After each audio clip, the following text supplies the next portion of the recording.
You mentioned the front court. Let's go to the back court. You mentioned you want to lose, start 2 young guards. Ivy, Duren, you have Saddiq Bey. How does that dynamic work out? How does it play out?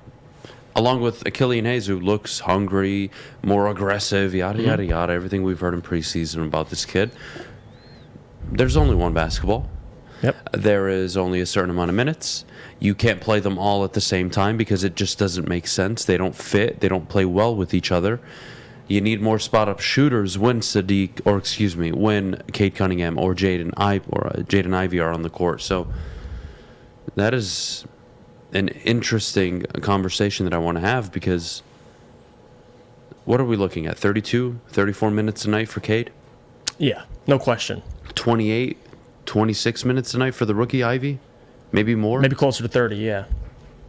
So then where's Killian and all these other players that are going to play the guard position? You need people around Ivy, around Cade, who can just stand, create space, and be ready for a shot. That's not how this team is built right now. Now, do I think it's how it will be built in a few years? Sure. But right now, I'm looking around. Bogdanovich is nice. Stewart's nice. But those are 2 players, and you're not going to win in the NBA with 6-7 players. Right. No, and I think Killian's future role, obviously, I mean, you talk about the talent they have on the bench now. I mean, Marvin Bagley, once he gets back, I'm talking about that. Right now, they're struggling a little bit. You don't have Marvin. But on top of that, let's just assume Marvin gets back in a couple weeks. Look at the talent Killian has to work with. I mean, Marvin Bagley, Alec Burks, you have Isaiah Livers, and then you have Killian Hayes, of course, who I think will be your 7th man, maybe your 6th if he proves he can be that aggressive. But there's a lineup, and there's a scenario where you're going to see Killian, Jaden, and Cade. Cade playing the 3. I mean, he had 15, 20 pounds of muscle. That's a lineup they can roll with. And yes, guys have to play off ball, and Jaden's kind of struggled shooting the ball. But that's something we kind of figured that coming in. There's a lot of work that needs to be done. He's a rookie. But you're going to see Killian in a lot of different lineups. I mean, the versatility Killian brings, you can legitimately play him in any lineup. You can play him with Cade and Jaden, or you can strictly have him come off the bench with the bench unit and have him, Alec Burks, Livers, Bagley, and Duren once Bagley gets back.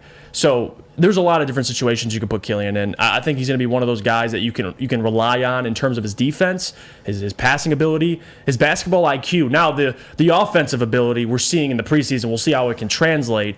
But there's a lot of intangibles that Killian brings that the Pistons are going to need this year. But he's going to be playing a lot of minutes off the bench, I'll tell you that. Let me ask you this. You got 7 and 12 out of Jalen Duren. I don't think you'll ever get that out of Noel. I don't think you'll get that on most nights. I'm telling you. Really from anybody outside of Duren at the 5. Now, Isaiah Stewart, I mean, his ability to shoot the 3-point ball has just been so nice to see. But he took 10 3-pointers last night.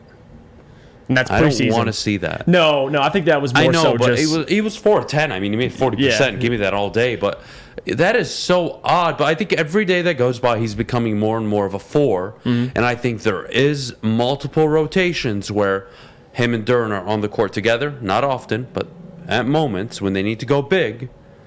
And then most of the game, one or the other will be out on the court in a small ball kind of offense. Am I missing the ball on that? Or no, it's probably what we should expect from this team. I think and I'll start with Nerlens Noel, there's a good chance that you see moves by the deadline, specifically with Alec Burks or Nerlens Noel. Those guys could be on the move again.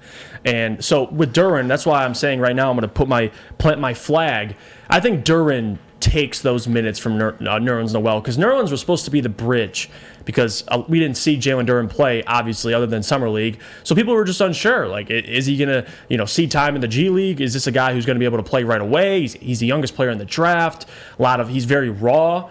Nah, he can play. And you talked about his rebounding ability. The guy's if he can just get to 10 points, he's a walking double-double. I mean, he's a walking 10-rebound guy. Now, can he keep the fouls down? That's the biggest question. But no, I think you're onto the right track. I think Duren's a guy who's going to be able to, especially with this team who gives up so many points in the paint. They did that last year. He provides a lot of things the Pistons need, which is size, athleticism. You saw what happened when Marvin was traded here, having a lob threat, and now you have Duren, who's even more athletic. If I told you I would sacrifice all the wins in the world, year one, to ensure at least Duren gets 25, 26 minutes a night. Is that worth it? Because I do. I do think it's worth it. Yeah, and honestly, I think he's better for the team than any big man they have right now. Yeah, no, I like that. Well, I think he runs the court, Jeff. He does. He just does. He runs the court. He is every guard's favorite prototypical type of big man. No, he can't shoot the three. No, he doesn't have a complete arsenal in the paint, but he's a rookie. They took him young. Right. He's not even 19? I mean... Yeah, not even 19 yet. That kid is built like a tank.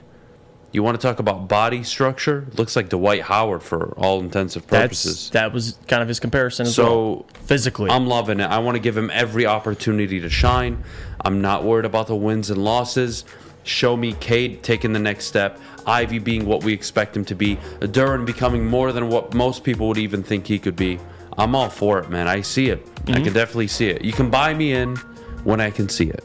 When I can't see it, like Al Avila and the Tigers, you lose me. When I can't see it, like Dan Campbell, you lose me.